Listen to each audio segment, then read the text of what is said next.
Hey guys, welcome to our YouTube channel Study Regna. Today we'll discuss about BSc Honors Mathematics Semester 2.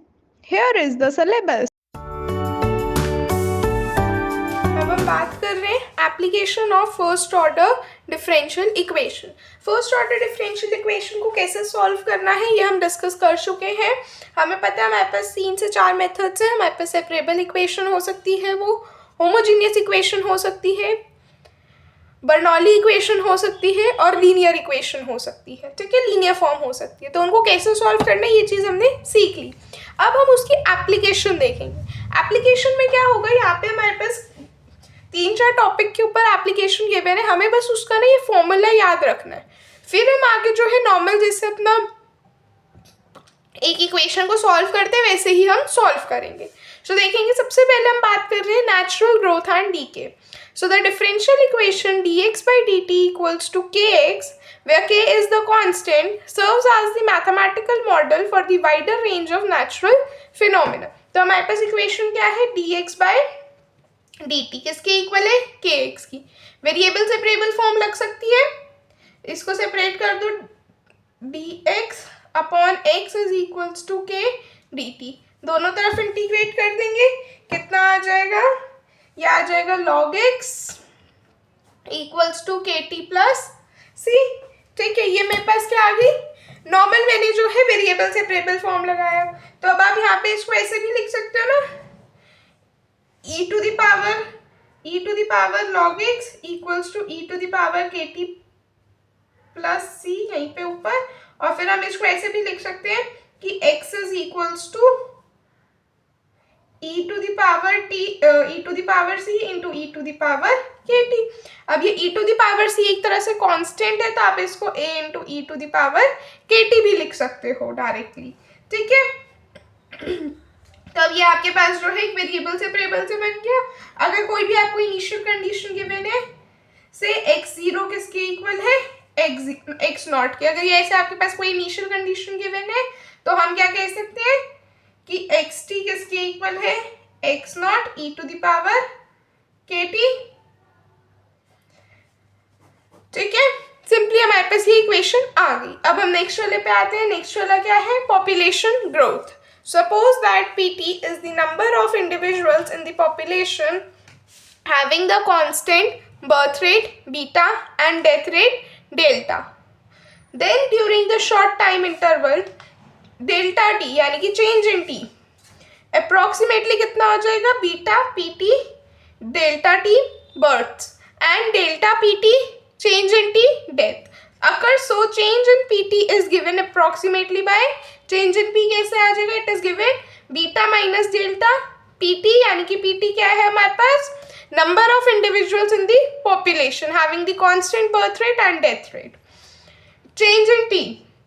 तो इसका मतलब आपकी जो simply equation बनेगी वो क्या बनेगी, dp अपॉन dt किसके इक्वल आ जाएगा, limit delta t tends to 0, delta change in p upon change in t that is kp। और जहाँ पे k की वैल्यू क्या हो जाएगी, बीटा माइनस डेल्टा। ठीक है, अब हम नेक्स्ट पे आ जाते हैं, कंपाउंड इंटरेस्ट पे। इनके ऊपर बेस्ड जो है ना एक क्वेश्चन 100% आएगा पेपर में, तो इसको प्लीज अच्छे से करके जाना। बस आपको इक्वेशन याद करनी है और फिर अपना यूज करना है। ठीक है, नेक्स्ट है compound interest. Let 80 be the number of dollars in saving account at the time t in years, and suppose the interest is compounded continuously at an annual interest rate r। Continuous compounding means that during the short time change in t, then the amount of interest added to account is approximately change in a क्या है हमारे पास, number of dollars in saving account, is equals to r into a to the power a into T, change in t किसके equal आ जाएगा, dA upon dt क्या हो जाएगा, limit change in t tends to 0, change in a upon change in t। ठीक है, जो कि सिंपली क्या हो जाएगा, RA। ड्रग एलिमिनेशन पे आ जाते हैं। In many cases amount 80 of the certain drug is bloodstream measured by the excess over natural level of the drug, then will decline at rate proportional to the current excess amount, that is dA upon dt equals to lambda minus lambda a, जहाँ पे lambda हमेशा एक positive quantity होगी. सो जो parameter lambda है उसको हम क्या बोलेंगे? Elimination constant of the drug. Radio active decay, consider the sample of material that contains anti atoms of the certain radioactive isotope at the time t. The sample behaves exactly like the population with the constant death rate and no births. So to write the model for this, we get the equation as dN upon dt equals to minus kn. So the value of k depends upon the particular radioactive isotopes. ठीक.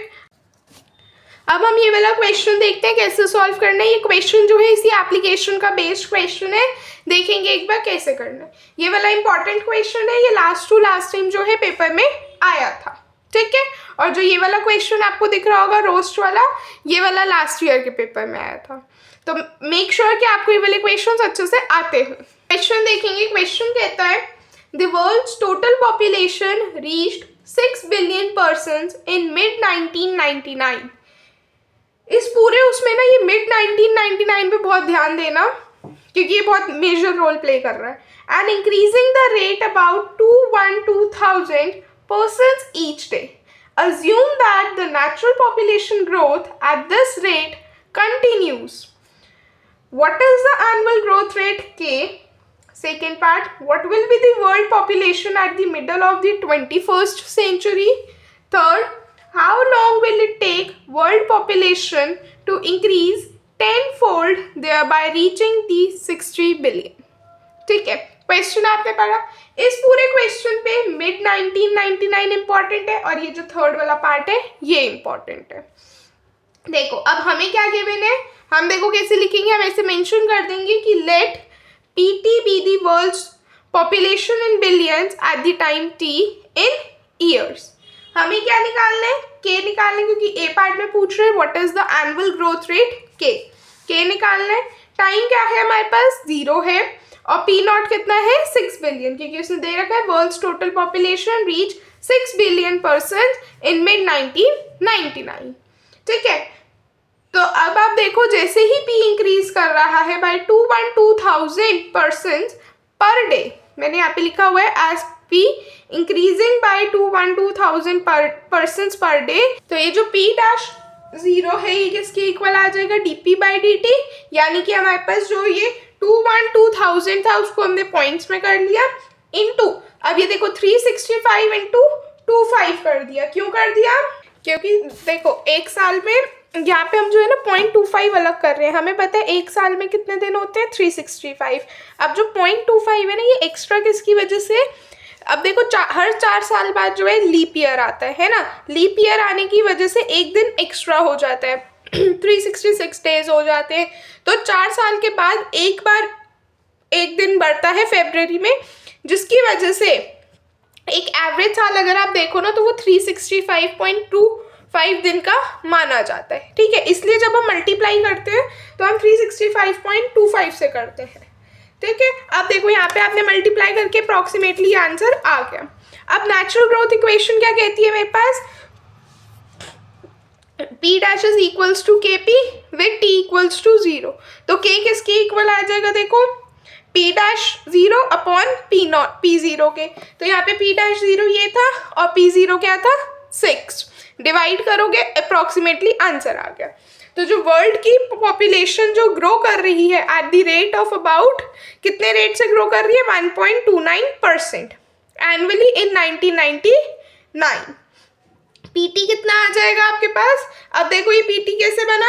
ये 6 into E to the power जितना ये value आई थी आपकी ये वाली to the power T हो गया. ठीक है. हमने ऐसा क्यों लिखा? क्योंकि आपने जब अभी डेरिवेशन मैंने आपको बताया तो उसमें हमने ऐसा कुछ बनाया था ना. तो ई to the power K T और के की वैल्यू आपने कितनी निकाली? 0.0129. ठीक है. अब हम बी पार्ट पे आते हैं. बी पार्ट कहता है हमारे पास What will be the world population at the middle of 21st century? अब हमें बी पार्ट में निकालना है कि वर्ल्ड की पॉपुलेशन कितनी होगी कब? मिडल ऑफ 21st सेंचुरी, इसका बहुत इंपॉर्टेंट काम है, मिडल ऑफ 21st सेंचुरी। ठीक है, हमारा अगर आप ध्यान से आपने पढ़ा हो क्वेश्चन, तो हमारे उसमें क्वेश्चन में भी था मिड 1999, है ना। तो अब हमें यहाँ से लेके मिडल 21st सेंचुरी तक देखना है, तो यानी कि हमारे पास टी कितना आ जाएगा 51। बस जो आपकी ये वाली इक्वेशन थी, यहाँ पे आप 51 डाल दोगे और आपका आंसर आ जाएगा। ठीक है, थर्ड पार्ट पे आओ। थर्ड पार्ट कहते हैं how long will it take world population to increase 10-fold thereby reaching 60 billion. देखो, world population should reach 60 billion when 60 किसके इक्वल आ जाएगा, 6 into E to the power 0.0129t। अब T की वैल्यू आप यहाँ से निकालोगे, क्योंकि वो हमसे पूछ रहे हाउ लॉन्ग, यानी कि हमें टाइम बताना है। तो हम क्या करेंगे, 60 को किसके इक्वेट कर देंगे, इस इक्वेशन के जो ये पीटी बनाया था। और ये 60 क्यों लिया, क्योंकि हमें क्वेश्चन में गिवन था। ये देखो यहाँ पे लिखा हुआ है ना, रीचिंग 60 बिलियन। ठीक है, तो यहाँ पे ये 60 को किसके इक्वल रख दिया, इसके। सॉल्व करोगे टी की वैल्यू आ जाएगी 178। ठीक है, सो आई होप ये वाला क्वेश्चन सबको समझ में आया होगा, एक बहुत इंपॉर्टेंट क्वेश्चन है ये। अब हम एक इफेक्ट देख लेते हैं, कूलिंग एंड हीटिंग वाला concept. So the time rate of change of temperature T of the body immersed in medium of constant temperature A is proportional to the difference A minus T। A क्या है हमारे पास, medium of the constant temperature, और T क्या है, rate of change of temperature. तो जब आप को निकालना है ये, तो आपके पास dt अपॉन dt, ये बड़ा T क्या है आपके पास, temperature, rate of change of temperature, और छोटा T क्या है, टेम्परेचर। तो ये किसकी इक्वल आ जाएगा, सॉरी छोटा टी आपका टाइम है, बड़ा टी टेम्परेचर है, छोटा टी टाइम है। तो ये आ जाएगा आपके पास k इंटू ए माइनस टी। अब ये k फिर से एक जो है पॉजिटिव क्वांटिटी है हमारे पास। ठीक है, नेक्स्ट क्वेश्चन पे आ जाते हैं। अ 4 LB roast initially at 50 degree Fahrenheit is placed in 375 degree Fahrenheit oven at 5 p.m. After 75 minutes, it's found that the temperature T of the roast is 125 degree Fahrenheit. When will the roast be 150 degree Fahrenheit? ये हमें बताना है। Question को ध्यान से पढ़ना और step by step ना लिखते चलना, फिर ये क्वेश्चन आपको ज़्यादा अच्छा समझ आएगा। तो क्वेश्चन में हमें कह रहे हैं, क्वेश्चन पढ़ेंगे और लिखते जाएंगे। ठीक है, now the roast initially at 50 degree Fahrenheit is placed. देखो, इनिशियली स्टार्टिंग में रोस्ट का टेम्परेचर कितना है, अब देखो रोस्ट का जो टेम्परेचर है वो है 50 डिग्री फ़ारेनहाइट। ठीक है, is placed in the 375 degree Fahrenheit oven. और अवन का टेम्परेचर हम कह सकते हैं, ये रोस्ट का टेम्परेचर हो गया और अवन का टेम्परेचर है 375 डिग्री फ़ारेनहाइट। ठीक है, नाउ एट 5 PM रोस्ट को ओवन में रख दिया गया। आफ्टर 75 मिनट्स, अब 75 मिनट्स के बाद जो है it is found that the temperature of the roast is this. 75 minutes के बाद जो है रोस्ट का जो टेम्परेचर था, रोस्ट का टेम्परेचर कितना हो गया 125 डिग्री फ़ारेनहाइट।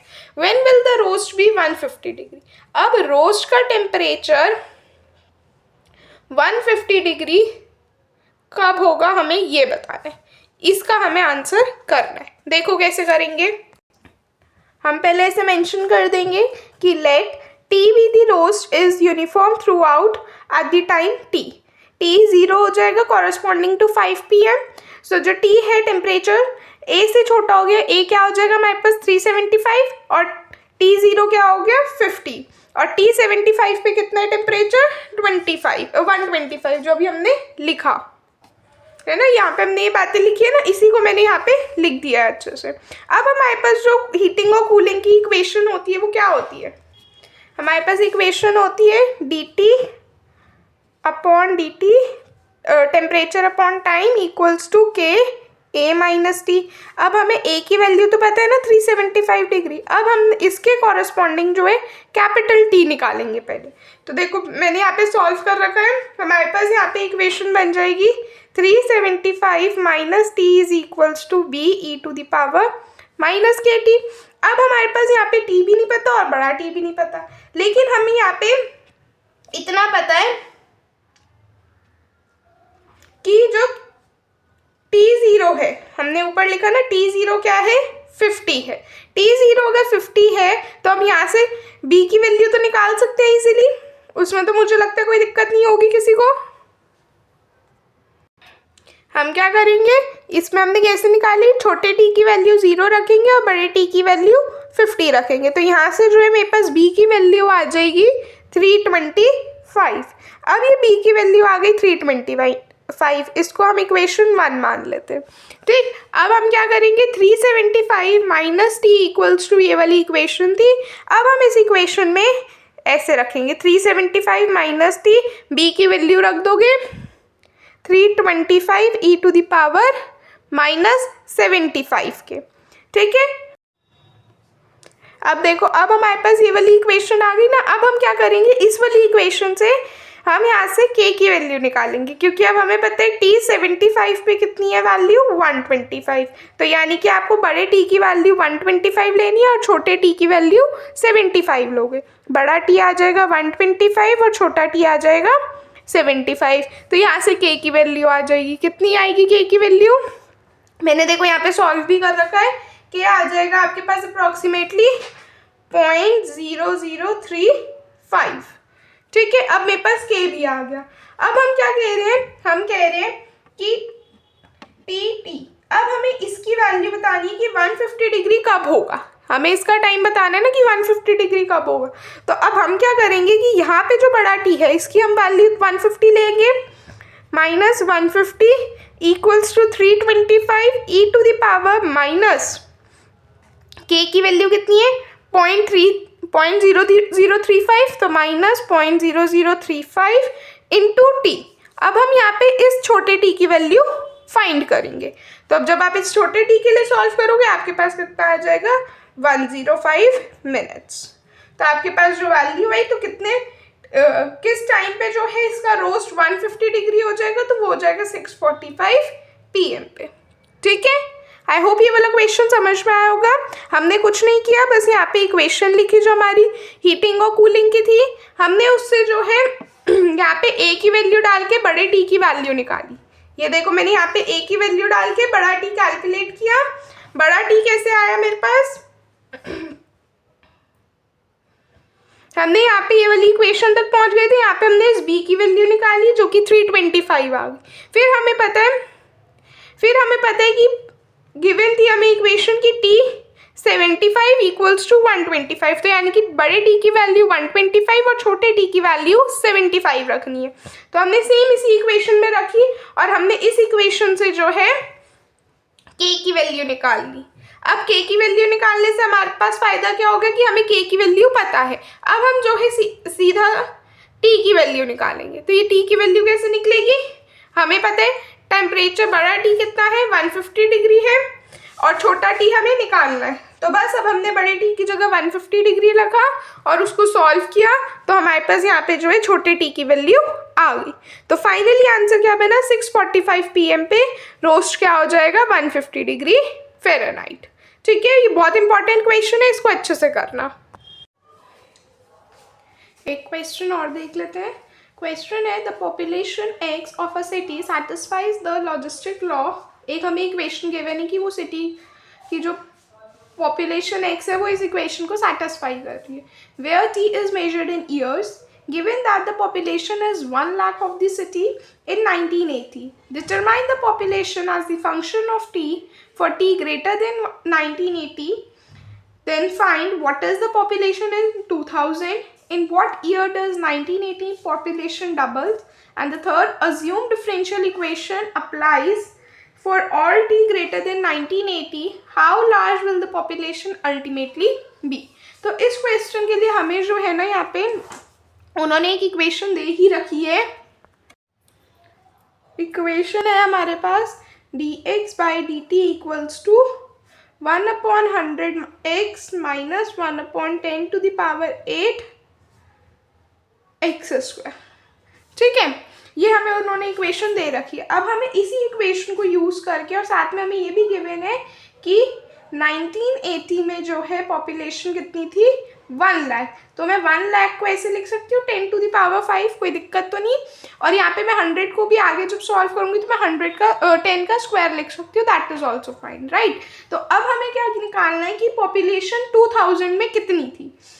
तो 2000 में पॉपुलेशन कितनी थी, तो उसके लिए हमें सबसे पहले x की वैल्यू निकालनी पड़ेगी, क्योंकि ये जो हमें निकालना है ए पार्ट में पॉपुलेशन 2000 कब थी, तो ये तो हमारा वो टाइम बोल रहा है ना वो, तो हमें सबसे पहले x की वैल्यू निकालनी पड़ेगी। तो देखो हम कैसे निकालेंगे x की वैल्यू। हम क्या करेंगे, हम यहाँ पे अपनी इक्वेशन को ना सॉल्व करेंगे, देखेंगे हम ऐसे लिख सकते हैं, जो हमारी इक्वेशन है dx/dt इक्वल्स टू 1/10 का square x minus 1/10 to the power 8 x square, ये इक्वेशन है।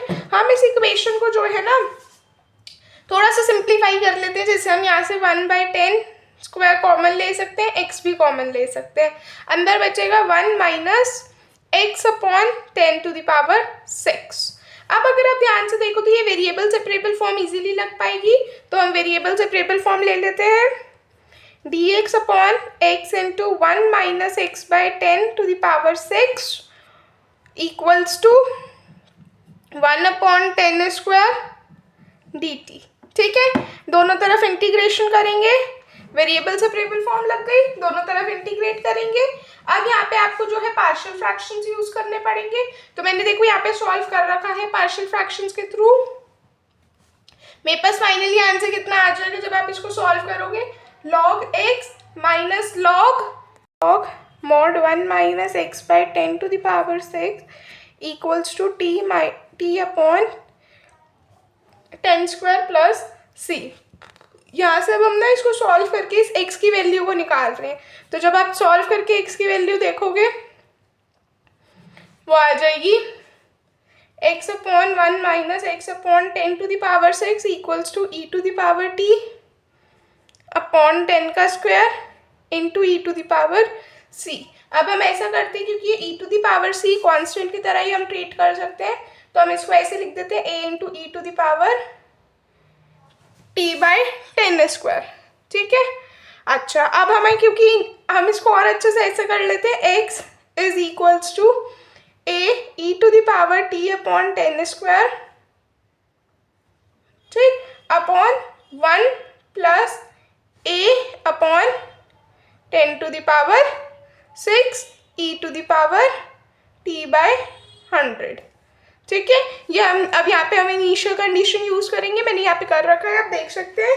इनिशियल कंडीशन यूज करके a की वैल्यू आ जाएगी हमारे पास कितनी, 10 to the power 6 upon 9 e to the power 19.8। ये सारी कैलकुलेशंस आप खुद कर सकते हो। मेन इस क्वेश्चन में काम क्या है कि हमें जो है ये इक्वेशन गिवन है, हमें जो है ए पार्ट में निकालना है कि t 2000 कब होगा, है ना, पॉपुलेशन 2000 कब होगी। तो हमने क्या किया, अपनी इक्वेशन से पहले x की वैल्यू निकाल ली। अब हमें x की वैल्यू पता चल गई, तो अब हम क्या कर सकते हैं, t में अब यहाँ पे हम t की जगह क्या डाल देंगे, 2000, तो मेरे पास x अप्रॉक्सीमेटली ये आ जाएगा। फिर हमें बी पार्ट में पूछ रहा था, in what year does 1918 population double. अब ये पॉपुलेशन डबल कब होगी, कौन से ईयर में डबल होगी एक्चुअली, तो अब हम क्या करेंगे, हमारे पास पॉपुलेशन कितनी है 1980, इसको डबल करना है हमें कि कौन से ईयर में ये डबल होगी ये बताना है। तो हम क्या करेंगे, सिंपली हमारी पॉपुलेशन हमें 1 लाख गिवन थी इनिशियली, अब हम 1 लाख इंटू 2 करेंगे तो 2 लाख होगी हमारी पॉपुलेशन डबल होगी। अब कब डबल होगी, तो अब हम अपनी इक्वेशन में सीधा टी की जगह क्या डाल देंगे, सॉरी x की जगह क्या डाल देंगे, 2 लाख, तो t की वैल्यू आ जाएगी। पहले वाले में हम t की वैल्यू 2000 डाल रहे थे, x आ रहा था, अब हमने x की वैल्यू डाली तो t आएगा। ठीक, सी पार्ट में कह रहे हैं, assume this differential equation applies for all t greater than 1980, how large will population ultimately be। Population कितनी लार्ज होगी, तो देखो हमारे को टाइम तो नहीं दे रहा, उसने कहा कि सारे t के लिए जो किससे बड़े हैं 1980 से, तो इसका मतलब t जो है इन्फिनिटी को टेंड करेगा। तो हमारे पास अगर हम लिमिट देखें, limit t tending to infinity x की वैल्यू हमारे पास ये है, यहाँ पे बस अब आप t की वैल्यू इन्फिनिटी डाल दोगे तो फाइनली आंसर क्या आ जाएगा, 10 to the power 6। ठीक है। तो ये क्वेश्चन जो है इस टाइप का भी पेपर में एक्सपेक्टेड किया जा सकता है, क्योंकि यहाँ पे आपको उन्होंने खुद से इक्वेशन दी है और आपको सब कुछ सॉल्व करना है। ठीक है। आई होप आपको आज का लेक्चर पसंद आया होगा। स्टिल किसी को कोई डाउट्स है आप कमेंट सेक्शन में पूछ सकते हैं। नेक्स्ट टॉपिक के लिए बने रहें। तब तक के लिए चैनल को लाइक करें, शेयर करें और सब्सक्राइब करें। Thank you everyone.